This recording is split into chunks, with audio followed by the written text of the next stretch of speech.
Sometimes replacing a toilet feels simple. You take the old one out, put the new one in, and that's it, right? But when you're left staring at the old fixture, thinking, where does this thing even go? Before you start loading it into the back of your car or leaving it at the curb, it's worth knowing there's more to disposal than meets the eye.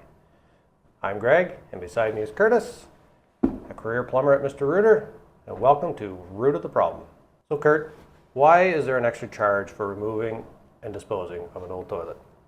So with most things, it varies a little bit depending on the person, but for most cases, like for a company to dispose of a toilet, they do have to pay to get rid of it. You know what I mean? It's not something that we can leave at the curb, just like you would only have 3 bags or 3 items that you could throw out at a time. It's actually a little bit more difficult for commercial because they don't even collect the 3 items. So not only is there a fee involved in actually disposing it from the contractor standpoint, but there's also more time involved in it. You know what I mean? Whereas you would leave something at the curb, we now have to bring it back to the yard and then dispose of it properly as well. So it's more time consuming and there's more fees involved than it would first appear. Yeah, definitely, for sure. So what steps are involved in safely removing it? Well, the biggest thing I would say is making sure the first thing you would want to do is making sure all the water's out of it.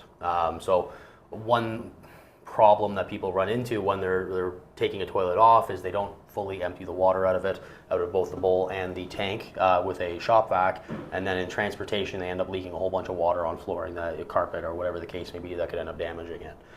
So that would be definitely a very important component. The second component would be removing the tank from the bowl. So you do have toilet bolts right here that are the tank to bowl bolts. They have the gaskets on them, everything like that. To properly get rid of the toilet, I would always recommend, if the tank can come off the bowl, remove it so the weight is reduced quite dramatically, and it makes for a much easier thing to maneuver around the hallways. Yeah, make it a little lighter, for sure, yeah. Are there any other components on the toilet that would need to come off before removing it from the home? Well, one important component, I would say, it's not essential to do, but it is a very good idea. I've made this mistake of not doing it before in the past and regretted it, is underneath the toilet, right at this area right here, you'd have the wax seal. The wax seal, as it says it in the name, is wax. And being wax, just like dripping candles on a carpet or something like that, if you stick that into a fabric or anything, it is just going to be a nightmare and darn close to impossible to get out.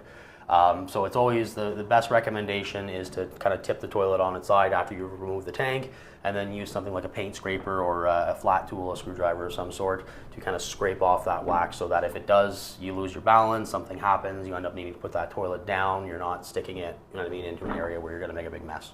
Got it. What safety concerns would you have when it comes to like disposing of a toilet and stuff? Well, I would say the biggest one that people do sometimes not realize is just how sharp porcelain can be once it's broken.